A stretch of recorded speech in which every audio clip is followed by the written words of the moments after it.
was just watching some of that Taekwondo stuff. Yeah, I mean, okay, sure. I still don't get it, but you know, it's entertaining for about 40 seconds. Interesting that the referees are totally like, you know, for Taekwondo and I think fencing and judo, whatever, I think, whatever, they wear suits and ties. So, okay, cool. Other than that, what the F? What the F? Serbia's a good basketball team. Make no mistake. They're a good basketball, but they only have two guys. They got Joker, and they got that hothead guy, his name is Bogdanovich or something like that. The kind of guy where you hate him unless he's on your team. Kind of like the Patrick Beverly of you know, NBA, only better. But yeah, I mean, come on. They got Joker and they got that guy.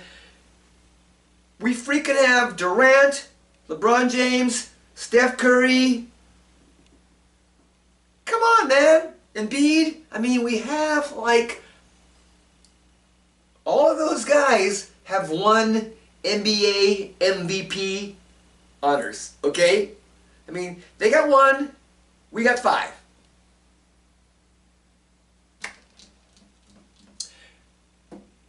But we pulled it out of our ass, got the win, and now we get to go play France, who has a pretty good team. But yeah, I mean, I'm thinking this game was pretty much a wake-up call for the U.S. basketball. You know, I don't know. Is it a wake-up call? I don't know. But anyways, I'm pretty sure they're not in the locker room going, "Hey man, screw, dude. Hey man, you didn't. Hey, blah, blah, blah," pointing fingers. They're probably basically saying, "Hey, they all know.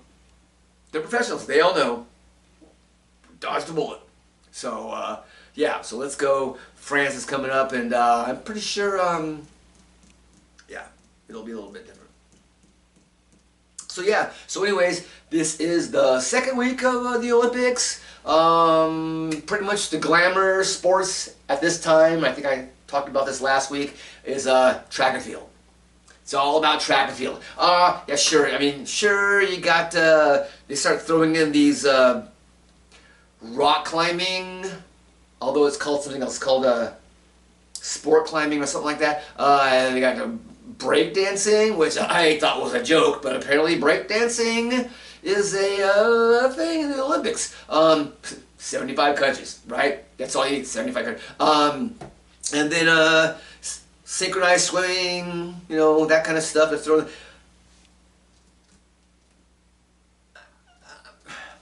I've said in the past that synchronized swimming kind of creeps me out because of the whole Pennywise look, you know, on the face. But happened to kind of come across this last week. It just wasn't something that I went out and searched for, but it, you know, like I said, this is like the second week, and all you got is track and field, so let's throw some of the other stuff in there.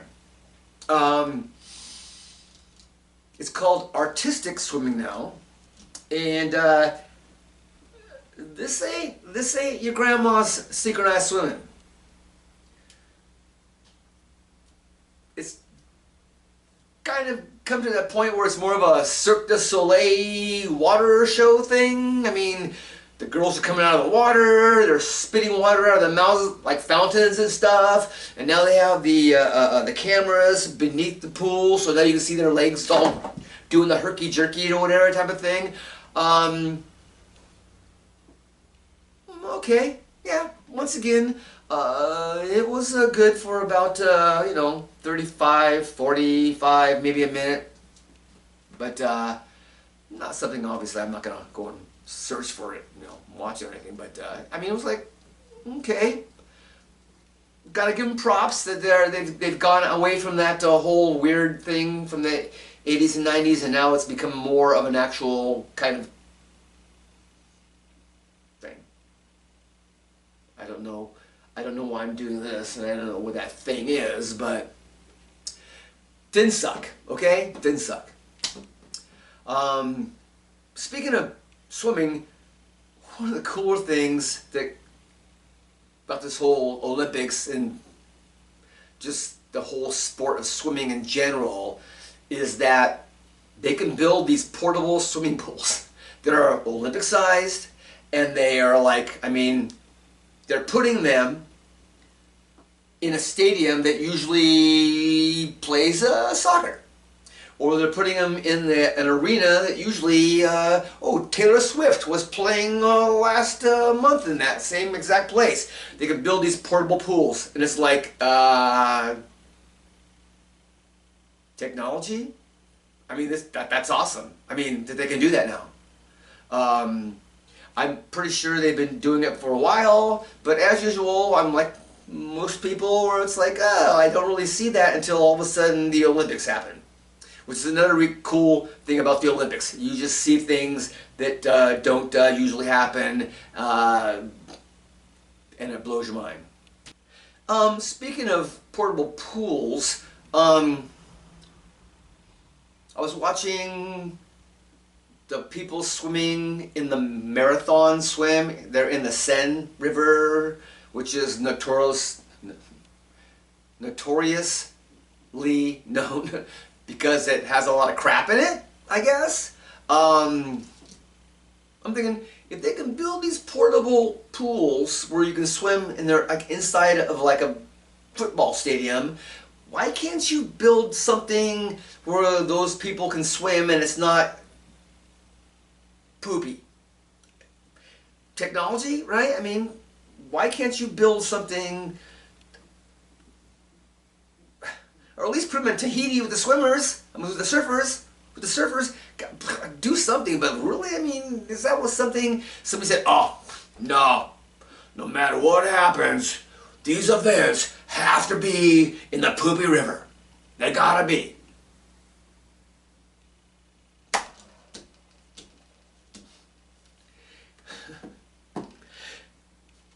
Anyways, so yeah, so other cool venues that have been part of the Olympics. The equestrian, the park they ran through was pretty cool. The actual little that arena where they jump over the bars or whatever was pretty cool because of the visuals.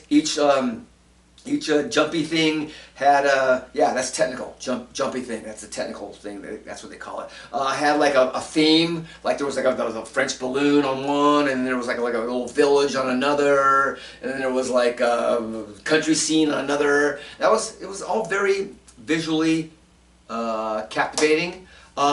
Beach volleyball, you know, basically literally being played in the shadow, depending on the sun, I guess, of the Eiffel Tower. That was pretty cool, with the rain coming down and everything. Fencing. Taekwondo, I think also. It's in a frickin' museum. I mean, that building with the glass, the domed and everything, blah, blah, blah. It's, you know, it's not the Louvre, but it's like this kind of museum where these kind of, we'll just push the artwork aside, we'll put up some grandstands, and we're going to turn this museum into a stadium. I mean, talk about repurposing, right? I mean, it's like, well, we don't have to build a new place for this stuff. We'll just move stuff aside and put it in there. But yeah, some pretty cool venues. So a lot of visual Olympics, I would say. More than usual, because usually you see the Olympics during the summertime are all like in stadiums or arenas, whatever. Not the Winter Olympics obviously have the mountains and the snow and blah blah blah, but usually Summer Olympics are more enclosed things. But this one, I mean, yeah, I'm liking the visuals. Yeah. I know. There's people poo-poo the Olympics and for whatever reasons. And I just gotta say, I like competition.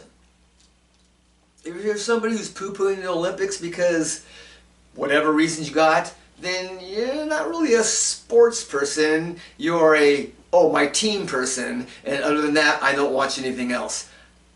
I watch everything. I like competition. I like watching competition. Even if I don't know the rules, I'll figure it out and I'll watch it. And that's how much I like the freaking Olympics.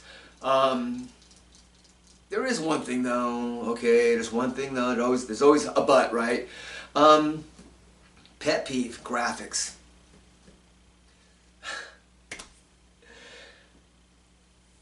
Can you put up stuff that means things on the graphics there, on the little side? Okay, so I'm watching swimming.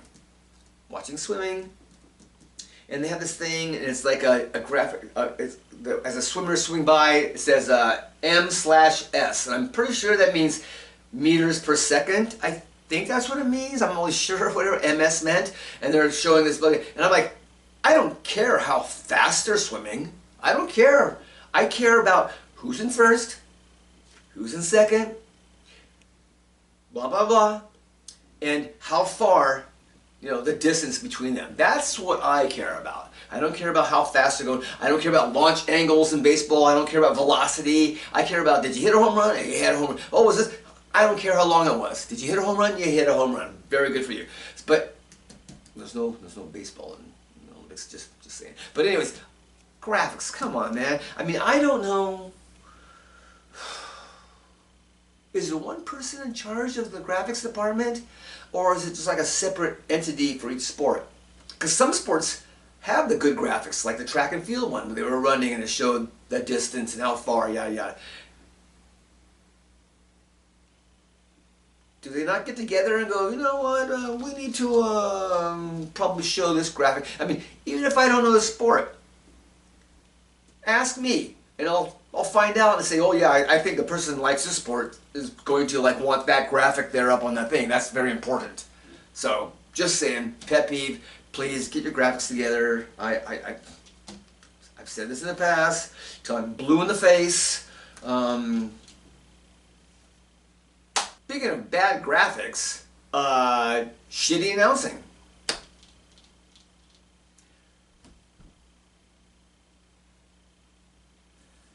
Probably because there are so many track and field events going on at the same time. Because, I mean, as people are running around the track, there's some guy doing the shot put or another person doing the hammer, the discus, or the, in the field. That's why it's called track and field. Although, for some reason, they call it athletics now. Kind of lump it in. But anyways, so when something's going on in the track, there's also something going on the field. So maybe because there's so many events going on that, I mean, you're going to have well, how many announcing teams can you have for certain events or whatever? And maybe those people don't know what the frick they're talking about. But I mean, yeah, there was at one point I wanted to get up and punch the TV because this one person, she obviously was like, there's nothing worse. Well, there's a lot of things worse, but being an ignorant chatterbox is like, yeah, that's pretty high on the list. But like I said, maybe there's too many. I mean, there's so many events going on that you can't have your A team on every single one of them, right? Got it. But I don't know. Maybe you need to vet these people so at least they're announcing something that they know about. And pet peeve number 2. You can't be showing somebody on the screen and you are talking about somebody else and some other stuff. It's like, wait a second. Are you not talking about the person that's on the screen? You're talking about something that happened yesterday or some other person that's going to be in another race or what? It's like, talk about what's on the screen, okay? Oh my God, how hard is that? How hard is that to do? So one thing I did not know was, amongst many others, there's this thing called a repechage, which basically means a second chance.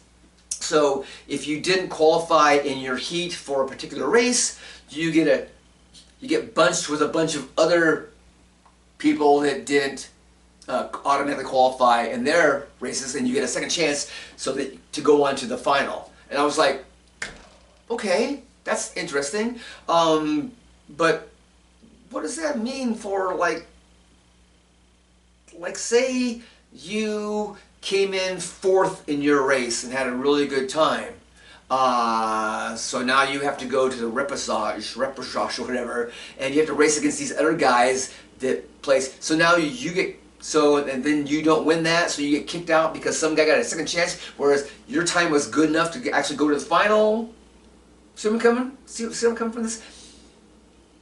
It's gonna kick somebody else out. Somebody else is gonna get screwed because even though they may have done really well in their heat, they got to go to this second chance thing, and now they lose the chance or whatever. I don't know.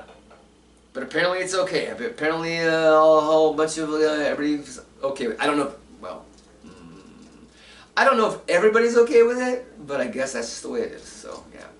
Also mixed racing. I did not know they did a co-ed racing in track and field and swimming.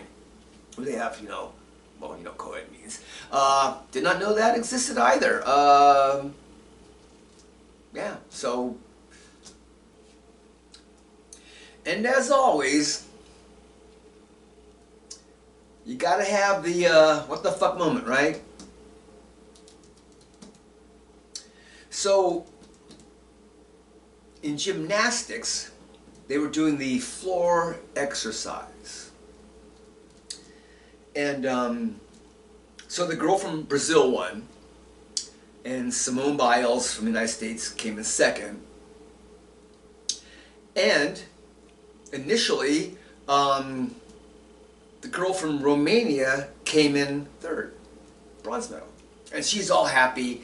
Ooh, she got a medal. Oh, the first Romanian medal, I think, in like a long time, whatever. Blah, blah, blah, blah. But the Jordan Childs team from the U.S., who initially were in 5th place, I believe, protested a point and ended up winning that protest. And all of a sudden now, Jordan Childs is in 3rd place, and the Romanian girl is out. And she's like, what? She's crying. She goes from elation to, what's the opposite of elation? Yeah, that thing. Depression, non-elation, I don't know. But, and it's so messed up because it's like, here's the interesting part about all that. So her teammate ended up initially being in 4th place.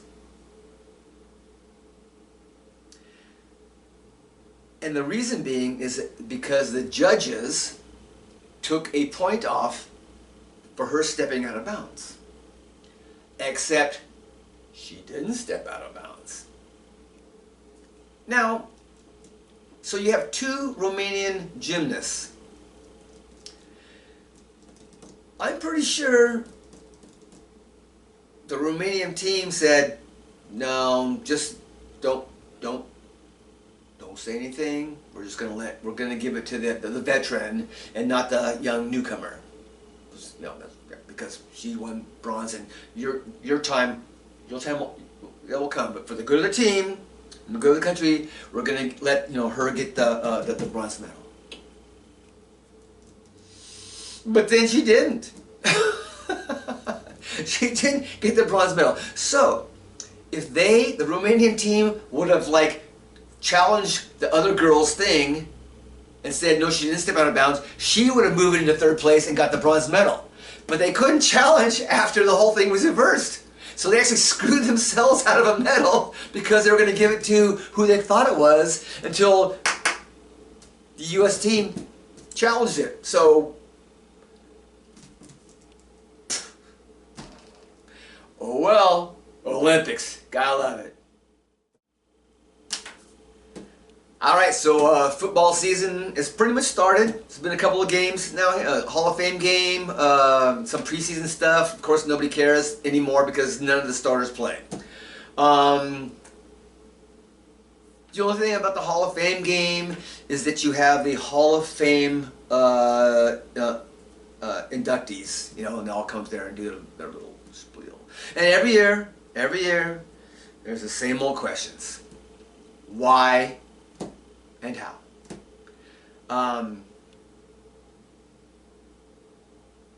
Randy Gradishar, I remember him from back in the day, the Orange Crush teams. I think he's been on the ballot for a while now, and he got elected. One thing that was weird that I noticed was that Tom Jackson, his teammate, indoctrinated him into the Hall of Fame, did the lead up. But Tom Jackson was not wearing a Hall of Fame blazer. So I was like, well, that's kind of weird because I always thought that Tom Jackson was really good. Why is Randy Gradishar getting in there? So I did some research, looked at her stats. Randy Gradishar was the Defensive Player of the Year one year, but Tom Jackson actually had more Pro Bowl appearances. So it's kind of like apples and apples, I guess, whatever. But once again, there's always a why was he inducted? I don't know. But why isn't Jim Plunkett in the Hall of Fame? I don't know. 2 Super Bowl rings, MVP of one of them. Hello? And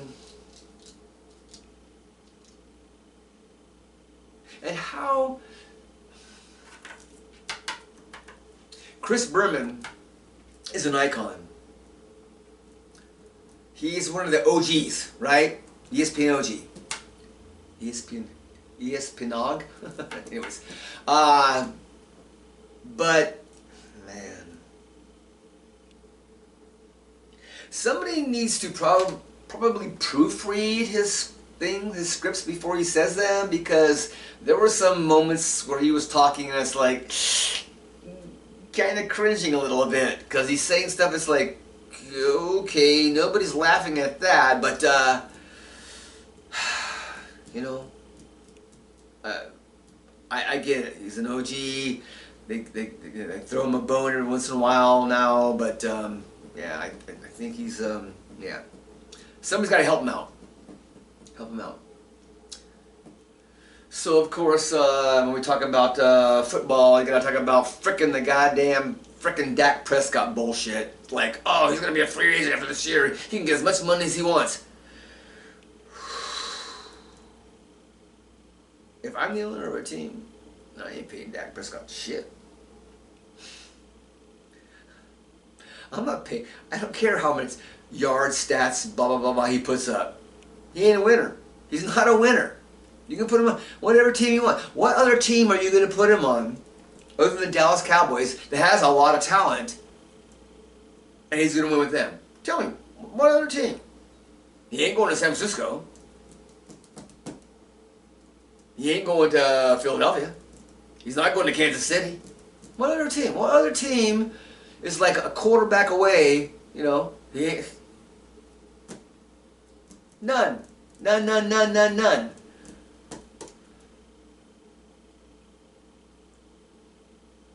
I'm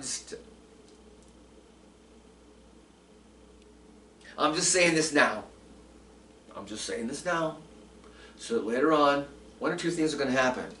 You're going to say, frickin' A, Rick, you were right. Or, ha ha ha, fuck you. So, we'll see. I think it's more going to be the, hey man, you were right. Alright, so let's get into my shorts. And they are Olympic size shorts. Among the many cool things that the Olympics has done this time around is the ringing of the bell. Track and field. When you win the gold medal, you get to go and ring this big freaking bell.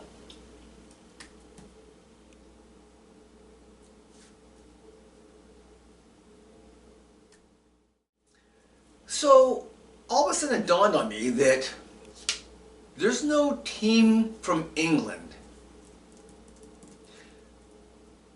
There's a team from Great Britain, and if you watched this show in the past, you'll know that Great Britain consists of 4 separate countries: England, Scotland, Wales, and Northern Ireland. So when you say we're Great Britain, that means that anybody on that team could be from one of the 4 countries.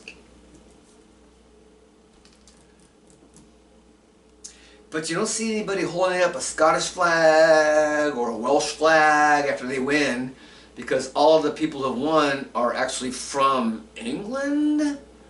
But what if that wasn't the case? I mean, what if like one of the people from Great Britain was from Scotland? Would they hold up a Scottish flag?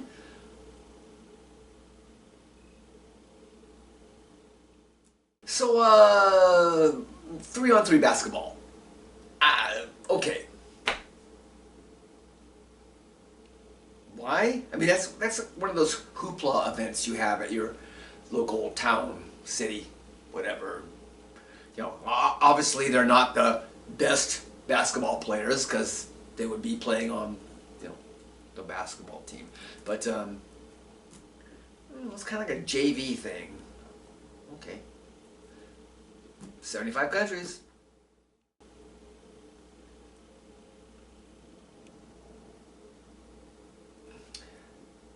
So did you all see that turkey guy? Turkey yay? Yeah, it's not called turkey anymore. It's called turkey yay, and it's spelled differently now for some reason. But anyways, the shooter guy. So you see all these other shooters, and I don't remember exactly what the competition was, but these guys all have like these specially balanced guns with the things on it, and especially, you know, goggles that show them the distance and blah blah blah. And this guy walks out there is like, with just a pair of sunglasses on, cigarette hanging out of his mouth, regular gun, boo, boo, boo, and he comes and gets the silver. Well, he didn't have a cigarette hanging out of his mouth, but it was like basically he probably could have, you know, and he's like, you know, bam, bam, bam, bam, he got a silver medal, you know. It's like you're going, that guy, he has a different job. You know what I'm saying? Nudge, nudge, wink, wink. You know what I'm saying? He's like, bam, bam, bam, bam, bam, bam. It's like, okay, assassin?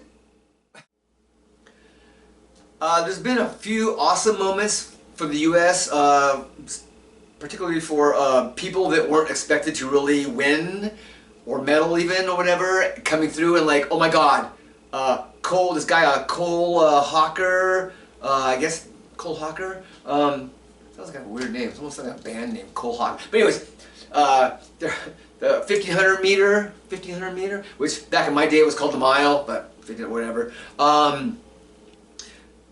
The lead up to the race was like this Norwegian guy and this British guy, and they're just like, he's a jerk, he's a jerk, he's a dick, blah blah blah blah blah blah blah. But these are the 2 guys that have won the last, you know, blah blah blah. And then it's like, you know, and the race happens, and Cole just like, boosh, blows him away, and the Great Britain guy's like, what the F? And he's, as this Cole Hawker just passes, and the Norwegian guy didn't even medal. So it's like, that was one of those awesome freaking moments. The guy in the American in the steeplechase, which is usually won by like Ethiopia, Ugandans, Kenyans, whatever, came in second. Just, you know, it almost came in first. A lot of cool, awesome moments like that. So there's this pole vaulter who is vaulting for the Swedish national team. He was born and raised in Louisiana. He went to Louisiana State University, blah, blah, blah, blah. But he's pole vaulting for Sweden because his parents are from Sweden. Which, so somebody, my girlfriend asked me this. How can somebody be, you know, U.S. but then go, blah, blah. I said, well, if your parents are of that country, you kind of, I guess, have dual citizenship, I guess, or whatever. But usually that happens to a people that because they think they can't make the U.S. team, they'll go to another team from another country because they'll be able to, you know, or they want to because they want to represent or whatever, which is kind of like, it's kind of, is that kind of traitorish? Traitorish, I don't know. But anyways, yeah, but he actually has the world record. He's actually the best pole vaulter in the world. So anyway, just thought I'd throw that out there.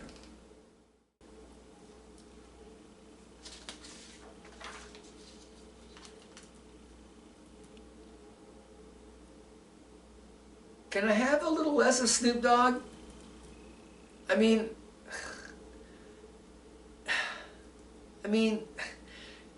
is he like the clown prince of the Olympics or something like that? I mean, Flavor Flav's there. I mean, if you're gonna have the clown prince, Flavor Flav, because he don't gotta say nothing. He just got to stand up. Stands up.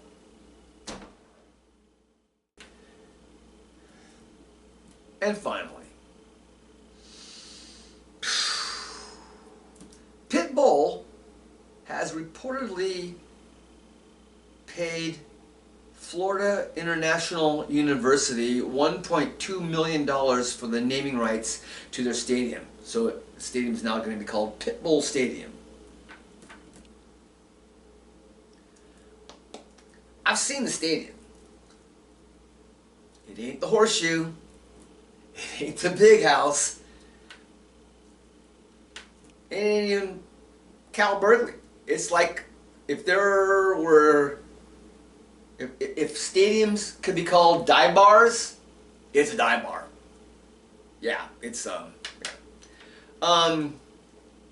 apparently there's one of the stipulations in the contract is that they will exclusively sell his brand of vodka at the stadium.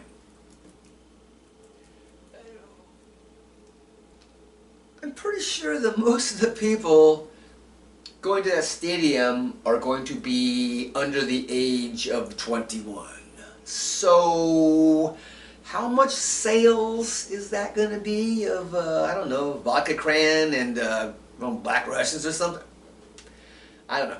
And also, is Pitbull still relevant in the music industry? I mean, I know he was popular like 20 years ago, but I mean, does he really have that much money to throw around? 1.2 million in this stadium, this, you know, but hey, you go for it, dude. Go for it. Maybe he invested in real estate and other stuff over the years and has a whole $1 billion that, you know, from non-music sales. So just saying, but yeah, it's a dive. All right, that's a show for this week. Once again, WWE is not a sport. USA TV. Quit. Just quit trying to equate the Olympics with the WWE. Not the same, okay? And once again, Jim Plunkett should be in the Hall of Fame.